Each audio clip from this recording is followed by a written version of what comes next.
Hello everybody and welcome to a Wiremod tutorial for Garry's Mod. Now what is Wiremod? Wiremod is a tool or a mod used in Garry's Mod to make whatever you create that much more awesome. These inventions or creations can range from missiles that, find targets and go after them to, machine gun traps. In this case I'm going to be showing you how to make a trap that when someone crosses the wire, or the trip wire, the gun goes off and shoots whatever crossed the trip wire. So to get started, you're going to obviously have to have Wiremod installed. And if you guys don't have that installed yet, you can go and Google search Wiremod, and there's a lot of tutorials there. Or you can, leave a comment in the section below, and I may get around to making a tutorial if that many people need it. So without further ado, let's get on to building.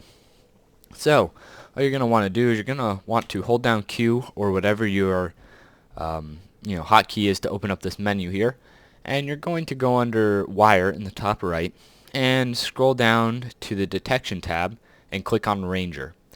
Now you're going to want to make sure your settings match mine, which is range 1000, the box for default to 0 checked, show beam, and output distance all checked.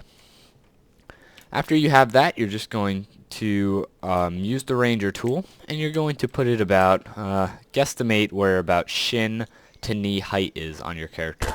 Now, of course, it's not that important. It's just, you just eyeball it, and all you need to do is be able to, walk in front of it and make sure the line stops when it hits you, as you can see by me looking down. So, after you have that all set, let's explain what a ranger does. So, a ranger essentially measures the distance between two objects. So in this case, it's measuring this object here, such as this wall or archway, and this wall. Now the distance between that is the distance between this is 575.688 units. Now, that's great and all, but how are we going to interpret this in a tripwire?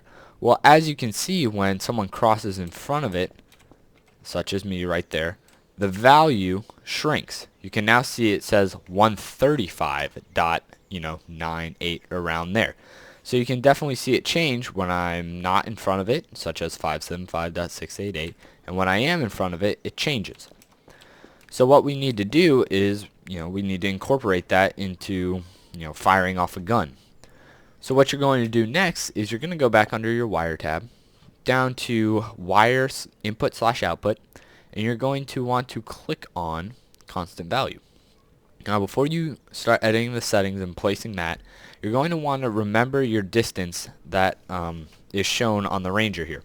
In my case, it's 575.688, and you're going to hear me say that a lot.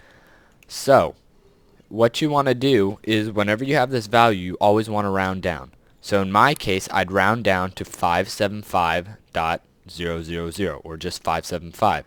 If it was 575.999, I would still round down and keep it 575. You never round up when you're making this. So once you have your number rounded down, which in my case is 575, you're just going to go back in under your constant value and you're going to type that number in, 575. So once you have that typed in, you're just going to place it.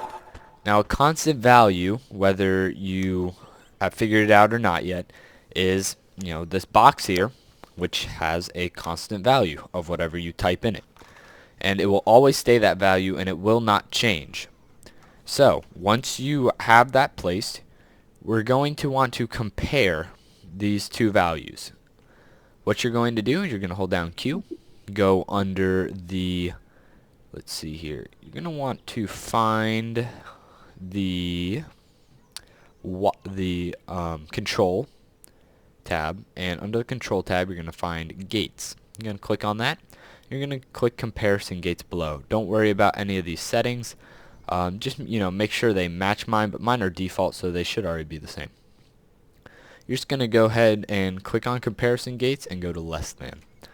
Now this is when some math comes in handy, or even if you're a computer programmer, this should come fairly naturally to you. If you scroll over the chip, you can see that it says, there we go.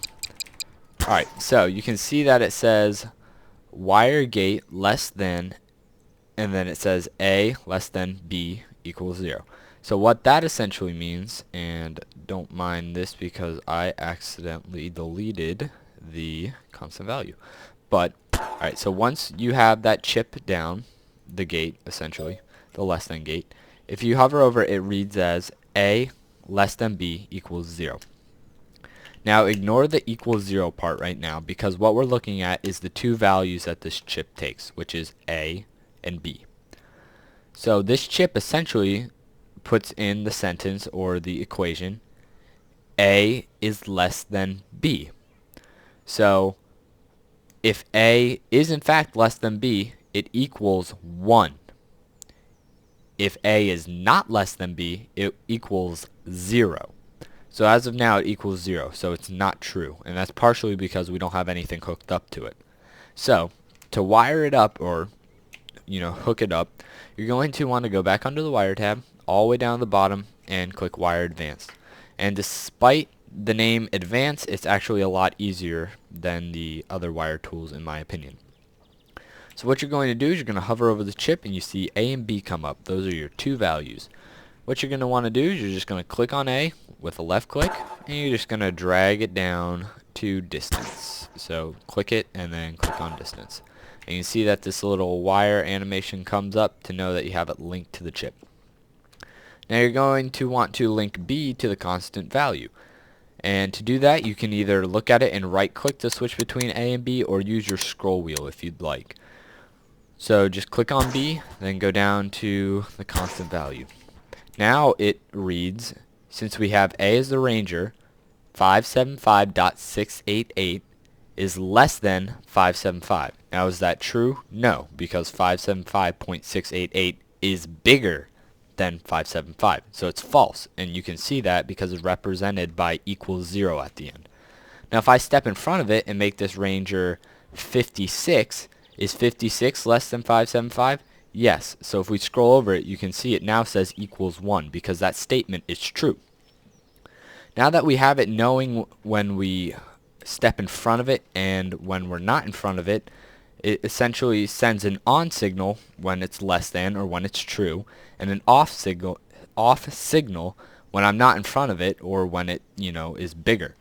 So now we have to link it up to a gun or whatever you want to kill the person with or shoot the object with. So to do that, you're just going to go back under the wire tab, and you're going to go to physics.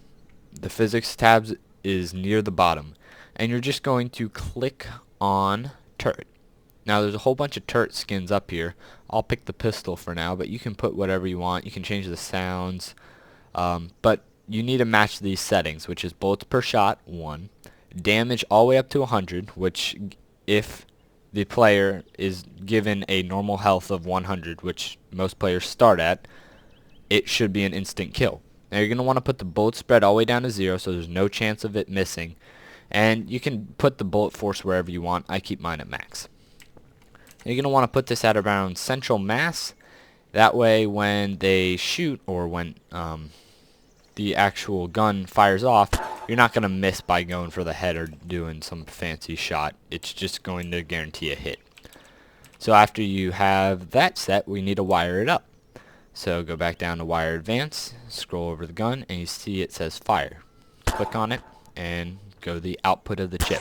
Now you're like, whoa, what's the output of the chip? The output of the chip is either a 1 or 0, depending on if that statement on the chip is true or false. Remember, if it's true, it's a 1 or on, and if it's false, it's a 0 or off.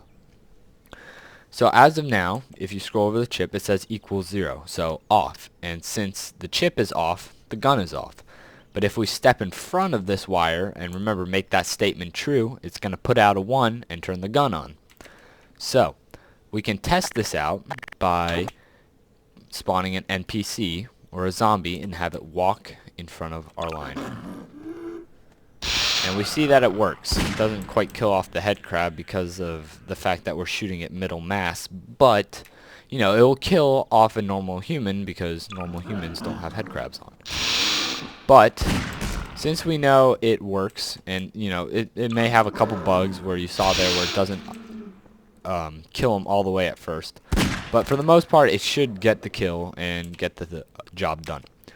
So if you're walking, you're going to know that this is pretty visible. You see this white line here and a gun, and you get suspicious. Well, we can start hiding it if you hold down Q or your hotkey, go to the Tools tab in the top left, or top right, my bad, and you go down to Color.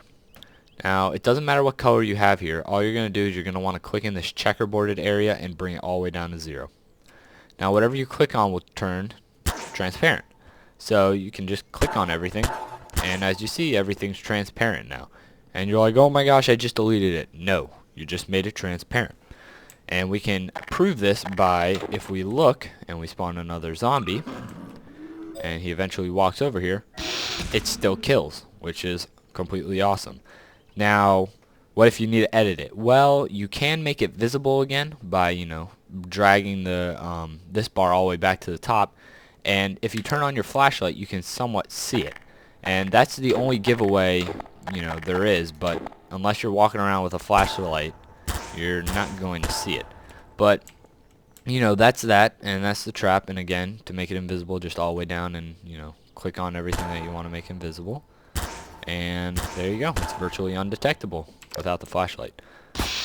And boom, it kills. So, if you guys like the tutorial, make sure to like the video, and leave a comment in the section below if you guys like the tutorial. I should be making more in the future, so your feedback is very much appreciated, whether I should continue this or not, and if it's what you guys really want. So again, leave a comment, don't forget to subscribe, and have a nice day.